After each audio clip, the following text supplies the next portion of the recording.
ಅಂದ್ರೆ ಈ ಮಗುವನ್ನ ನೀವು ಕಾಪಾಡ್ತೀರಾ? ಖಂಡಿತ. ಕಾಪಾಡೋಕೆ ನಿಮ್ಮ ಬಳಿ ಏನಿದೆ? ಅಸ್ತ್ರ, ಶಸ್ತ್ರ, ತೋಳ್ಬಲ? ನನ್ನ ಬಳಿ ದೈವ ಬಲವಿದೆ. ನಿಮ್ಮ ದೈವ ಬಲ ಈ ಮಗುನ ಹೇಗ್ ಕಾಪಾಡುತ್ತೆ ನೋಡೇ ಬಿಡೋಣ. ಸಾವುಕಾರ್ರೆ, ನಾನು ಮಂತ್ರ ಉಚ್ಚರಿಸ್ತೇನೆ, ನೀವು ಒಂದೇ ಏಟಿಗೆ ಮಗುನ ಕತ್ತರಿಸ್ಬಿಡಿ.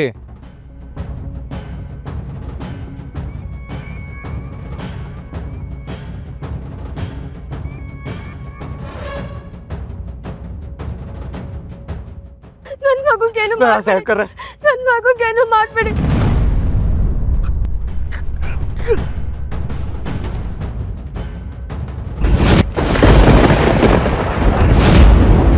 ಅಮ್ಮ, ಚಿಂತಿಸಬೇಡಿ. ದೈವ ಶಕ್ತಿಯ ಮುಂದೆ ದುಷ್ಟಶಕ್ತಿ ನಿಂತು ಗೆದ್ದ ಇತಿಹಾಸವೇ ಇಲ್ಲ. ತಾವು ಧೈರ್ಯದಿಂದಿರಿ.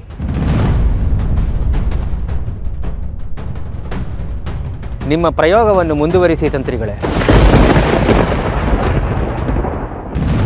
ಅಗ್ನಿಸಪ್ತಂ ವಾಚಂಬರಂ ದದಾತ್ಯಗ್ನಿರ್ವೀರಂ ಶ್ರುತ್ಯಂ ಕರ್ಮನಿಷ್ಠಾಂ. ಅಗ್ನಿಸಪ್ತಂ ವಾಚಂಬರಂ ದದಾತ್ಯಗ್ನಿರ್ವೀರ್ಯಂ ಕರ್ಮಂ ಶ್ರುತ್ವಂ ಕರ್ಮನಿಷ್ಠಾಂ. ಅಗ್ನಿಸಪ್ತಂ ವಾಚಂಬರಂ ದದಾತ್ಯಗ್ನಿರ್ವೀರಂ ಶ್ರುತ್ಯಂ ಕರ್ಮನಿಷ್ಠಾಂ.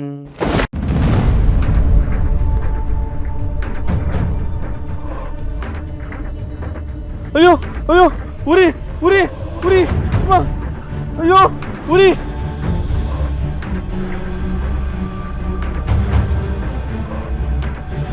ಉರಿ ಗುರುಗಳೇ, ತಪ್ಪಾಯ್ತು ಗುರುಗಳೇ, ತಪ್ಪಾಯ್ತು. ಈಗ ನಿಮಗೆ ಜೀವದ ಬೆಲೆ ಅರ್ಥವಾಯಿತೆ ಮಂತ್ರವಾದಿಗಳೇ. ನಿಮ್ಮ ದುರಾಸೆಗೋಸ್ಕರ ಒಂದು ಹಸುಗೂಸನ್ನು ಬಲಿ ಕೊಡಲು ಹೊರಟಿರಲ್ಲ, ನಿಮಗೆ ಆಗ ಜೀವದ ಬೆಲೆ ತಿಳಿಲಿಲ್ವೇ? ನನ್ನಿಂದ ಮಹಾಪರಾಧವಾಯ್ತು, ದಯಮಾಡಿ ಕ್ಷಮಿಸಿ ಗುರುಗಳೇ. ಈ ದೇಹದ ಉರಿಯನ್ನ ಕಡಿಮೆ ಮಾಡಿ ಗುರುಗಳೇ. ನೀವು ಹೇಳ್ದಾಗ ಕೇಳ್ತೀನಿ. ಈ ಕ್ಷುದ್ರ ವಿದ್ಯೆಯನ್ನ ಇವತ್ತೇ ತ್ಯಜಿಸ್ಬಿಡ್ತೀನಿ. ಯಾವ ವಿದ್ಯೆಯನ್ನು ತ್ಯಜಿಸುವ ಅಗತ್ಯವಿಲ್ಲ ಮಂತ್ರವಾದಿಗಳೇ. ಮನುಷ್ಯನಲ್ಲಿ ಹೇಗೆ ಒಳಿತು ಕೆಡಕುಗಳಿರುತ್ತವೋ ಹಾಗೆ ವಿದ್ಯೆಯಲ್ಲೂ ಉಪಯೋಗ ಮತ್ತು ದುರುಪಯೋಗಗಳಿರುತ್ತವೆ. ನಾವು ಯಾವುದನ್ನು ಆಯ್ಕೆ ಮಾಡಿಕೊಳ್ಳುತ್ತೇವೆ ಎಂಬುದು ಬಹಳ ಮುಖ್ಯ. ಇನ್ನೆಂದು ಈ ವಿದ್ಯೆನ ದುರುಪಯೋಗ ಮಾಡಿಕೊಳ್ಳಲ್ಲ ಗುರುಗಳೇ. ವಾಮ ಮಾರ್ಗವನ್ನು ತ್ಯಜಿಸಿ ಸನ್ಮಾರ್ಗದಲ್ಲಿ ನಡೀತೀನಿ. ದಯಮಾಡಿ ನನ್ನ ದೇಹದ ಉರಿಯನ್ನು ಕ್ಷಮನ ಮಾಡಿ. ಓಂ ಸಹಸ್ರಶೀರ್ಷಂ ದೇವಂ ವಿಶ್ವಾಕ್ಷಂ ವಿಶ್ವಶಂಭುವಂ ವಿಶ್ವಂ ನಾರಾಯಣಂ ದೇವಮಕ್ಷರಂ ಪರಮಂ ತಪಂ ವಿಶ್ವತಃ ಪರಮಾನ್ ನಿತ್ಯಂ ವಿಶ್ವಂ ನಾರಾಯಣಂ ಹರಿಂ.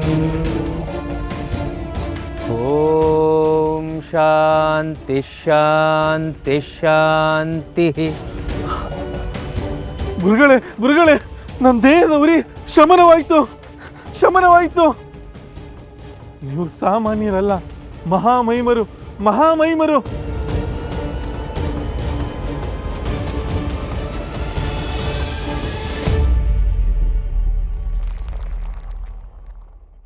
ಗುರುಗಳೇ, ದನದ ಆಸೆಗಾಗಿ ವಾಮ ಮಾರ್ಗ ಹಿಡಿದು ಬಿಟ್ಟಿದ್ದೆ.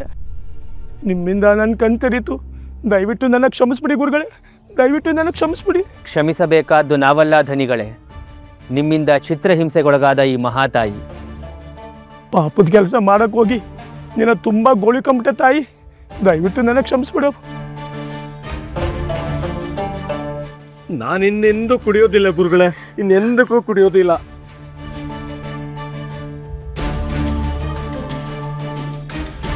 ಕುಡಿತದಿಂದಾಗುವ ಮಾನಹಾನಿ, ಧನಹಾನಿ, ಪ್ರಾಣಹಾನಿಗಳಿಗೆ ನೀನೇ ಸ್ಪಷ್ಟ ಉದಾಹರಣೆ. ಇನ್ನು ಮುಂದಾದರೂ ನಿನಗೆ ಆ ಭಗವಂತ ಸದ್ಬುದ್ಧಿಯನ್ನು ಪರಿಪಾಲಿಸಲಿ. ನೀನು ಭಕ್ತಿಯಿಂದ ಕೂಗಿದೆ, ಆ ಶ್ರೀಹರಿ ನಮ್ಮನ್ನು ಕಳುಹಿಸಿದ. ಎಲ್ಲದಕ್ಕೂ ಅವನೇ ಕಾರಣ, ನಾವು ನೆಪ ಮಾತ್ರ. ಎಲ್ಲರಿಗೂ ಶುಭವಾಗಲಿ. ಸರ್ವೇ ಜನ ಸುಖಿನೋ ಭವಂತು. ಜಾತಿ ಕುಲ ಗೊತ್ತಿಲ್ಲದೆ ಇರೋ ಮಗುನ ಮುಟ್ಟಿದ್ದು ಅಪಚಾರ. ಆ ಮಗುನ ಮಠದಂಗಳಕ್ಕೆ ಕರ್ಕೊಬಂದಿದ್ದು ಇನ್ನೂ ದೊಡ್ಡ ಅಪಚಾರ. ಭೋಗೇಂದ್ರ, ಅದೇನು ಮಾತು ಅಂತ ಆಡ್ತೀಯಪ್ಪ. ಮಕ್ಕಳನ್ನ ಮಕ್ಕಳು ಹಾಗೇ ನೋಡಬೇಕು. ಮಕ್ಕಳಿಗೆ ಮಡಿ ಮೈಲ್ಗೆ ಏನು ತಿಳಿಯುತ್ತೆ ಹೇಳು? ಮಗು ಅಳೋದನ್ನ ಕೇಳಿ ಅದಕ್ಕೆ ಹಾಲು ತಂದು ಕುಡಿಸಿದ್ದಾರೆ. ಅದು ಇವರ ಮುಗ್ಧತೆ. ಮಗುನಲ್ಲಿ ಜಾತಿ ಧರ್ಮ ಮಡಿ ಮೈಲ್ಗೆ ಇದನ್ನೆಲ್ಲ ಹುಡುಕೋದು ಧರ್ಮ ಅಲ್ಲಪ್ಪ. ಅಂದ್ರೆ ಮಠಕ್ಕೊಂದು ನೀತಿ ನಿಯಮ ಅಂತ ಇಲ್ವೇನು ಗೋವಿಂದ? ಯಾರು ಬೇಕಾದರೂ ಬರ್ಬೋದು, ಯಾರು ಬೇಕಾದರೂ ಹೋಗ್ಬೋದಾ? ಅಲ್ಲ, ನೀವ್ಯಾಕೆ ಇವರನ್ನ ವಹಿಸ್ಕೊಂಡು ಮಾತಾಡ್ತಾ ಇದ್ದೀರಾ ಗೋವಿಂದ? ಈ ನಾರಾಯಣ ಲಕ್ಷ್ಮೀನಾರಾಯಣ ಅಲ್ಲದೆ ಬೇರೆ ಯಾರಾದರೂ ಆಗಿದ್ರೆ ನೀವಿದೇ ಮಾತು ಹೇಳ್ತಾ ಇದ್ರಾ? ನಾರಾಯಣ ಆದ್ರೇನು, ನರಸಿಂಹ ಆದ್ರೇನು, ಮಕ್ಕಳು ಹಾಗೇ ನೋಡಬೇಕಪ್ಪ. ಇದರಲ್ಲಿ ಪಕ್ಷಪಾತ ಏನಿದೆ?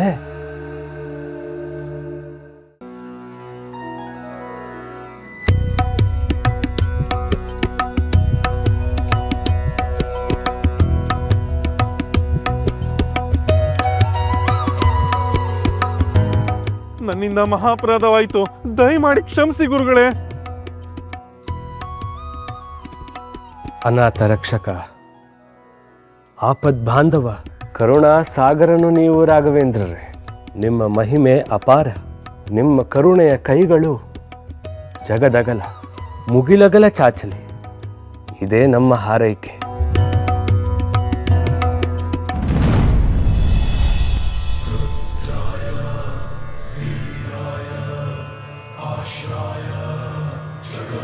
ಆಚಾರ್ಯರೇ, ಗುರುಗಳೇ, ಶ್ಯಾಮ ಭಟ್ರಲ್ಲಿ ಕಾಣಿಸ್ತಾ ಇಲ್ಲ. ಅವ್ರು ಯಾವಾಗಲೂ ಹೊರಗೋಗಿ ಹಣ್ಣು ಹಂಪ್ಲ ಹೂವು ತುಳಸಿ ಥರ ಹವ್ಯಾಸವಿತ್ತು. ನಾವು ಹಾಗೆ ಹೋಗಿರ್ಬೇಕು ಅಂತ ಅಂದ್ಕೊಂಡ್ವಿ. ವಯಸ್ಸಾದ ಜೀವ, ಆರೋಗ್ಯ ಬೇರೆ ಕ್ಷೀಣಿಸಿರುತ್ತೆ. ಎಲ್ಲಿ ಹೋಗಿರ್ಬೋದು? ಭೋಗೇಂದ್ರಾಚಾರ್ಯ, ಗುರುಗಳೇ, ಶ್ಯಾಮ ಭಟ್ರು ಬೆಳಗ್ಗೆಯಿಂದ ಕಾಣಿಸ್ತಾ ಇಲ್ಲ. ಒಂಚೂರು ಗಮನಿಸ್ತೀರಾ? ಆಗ್ಲಿ ಗುರುಗಳೇ.